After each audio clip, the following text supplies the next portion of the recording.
안녕하세요. 마음주치 옹쌤입니다. 지난 시간 처음으로 여러분께 이상 심리학에 대하여 말씀드렸는데요. 이상 심리학이 어떤 학문인지, 그리고 어떤 관련 분야가 있고, 누가 이상 심리학을 공부하고 또 임상에서 적용하고 있는지 조금은 이해가 되셨을까요? 오늘은 이어서 이상 심리학의 기본이라고 할 수 있는 어떤 것이 이상이고 어떤 것이 정상인지 구분할 수 있는 그 판별 기준을 알아보려고 해요. 이상과 정상을 구분하는 이상 심리의 판별 기준에는 최소한 네 가지 정도를 살피라고 되어 있어요. 아무래도 누군가에게 이상하다라고 말을 하는 것은 조심스러운 일이고 조심해야 마땅한 일이잖아요. 저희는 누구나 정상 범주에 들어있다라는 말을 듣고 싶고 또 괜찮다는 말을 듣고 싶기 마련이잖아요. 따라서 정상과 이상을 구분하는 이상심리 판별 작업은 되도록 보수적으로 조심스럽게 하지만 정확하게 이루어질 필요가 있을 텐데요. 그렇다면 어떤 기준으로 그 접근이 이루어지는지 한번 같이 살펴볼게요. 첫 번째 기준은 주관적 불편감과 고통이랍니다.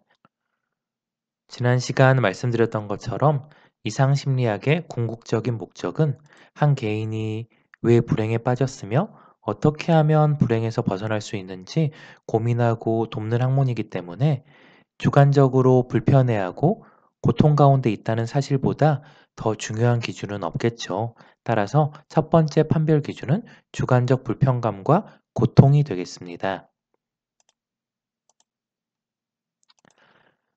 이어서 두 번째 기준은 적응 기능이랍니다.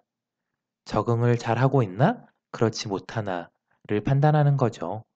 저희가 살아오면서 적응이란 뗄래야 뗄 수 없는 삶의 과정이잖아요. 새로운 변화는 끊임없이 이루어지기 때문에 저희는 그때마다 적응을 할 수밖에 없었는데요. 그런 저희가 잘 적응하고 있는지 그렇지 못하는지를 꼭 임상 의사나 심리학자가 아니더라도 때로는 학교에서 선생님이나 친구들, 그리고 집에서 부모님께서 그런 역할을 해 주셨을 거예요. 일관된 관찰자가 판단하고 평가한다면 더 좋겠지만 그렇지 못하더라도 저희가 잘 적응하고 있는지 못하는지는 저희가 현재 정상 범주 내에서 행동하고 있는 건지, 그게 아니면 조금은 이상한 상황에 놓여 있는 건지를 구분하는 기준이 될 것 같습니다. 세 번째 판별 기준은 사회 문화적 규범의 일탈이에요. 저희는 한 개인인 동시에 특정 문화권 내에 소속되어 있고 한 사회의 일원이기도 하죠. 그러다 보니 사회 분위기나 문화 특성을 의식하지 않고 생활하는 것은 불가능하죠.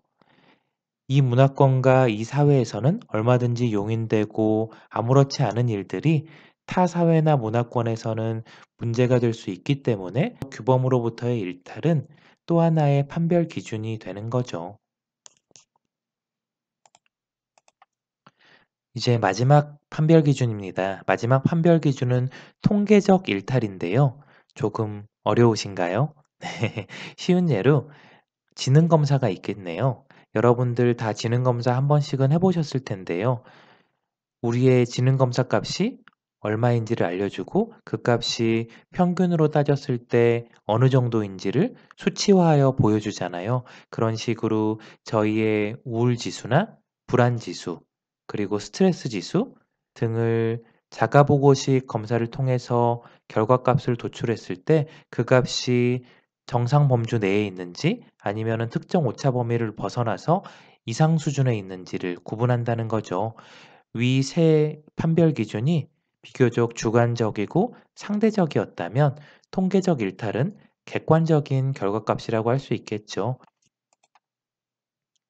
지금까지 살펴보았던 것처럼 한 사람을 이상하다라고 결론 짓는 데 있어서는 단편적이고 찰나적인 모습만이 아니라 다양한 모습들, 또한 여러 기준을 통한 종합적인 평가들이 선행되어야 한다는 사실을 꼭 기억해 주셨으면 좋겠습니다. 아울러 이 시간을 통해서 저희가 누군가에게 이상해 보인다라고 말을 할 때는 조금 더 조심할 필요도 있다는 사실 기억하면 좋겠죠? 별거 아닌 내용을 너무 어렵게 길게 설명한 것 같아 부끄럽기도 한데요. 다음 시간부터는 개별 질환들에서 어떤 이상 심리들이 있는지 조금 더 구체적이고 조금 더 편안하고 재미있게 전달할 수 있도록 잘 준비해 보도록 하겠습니다. 지금까지 마음주치 옹쌤이었습니다.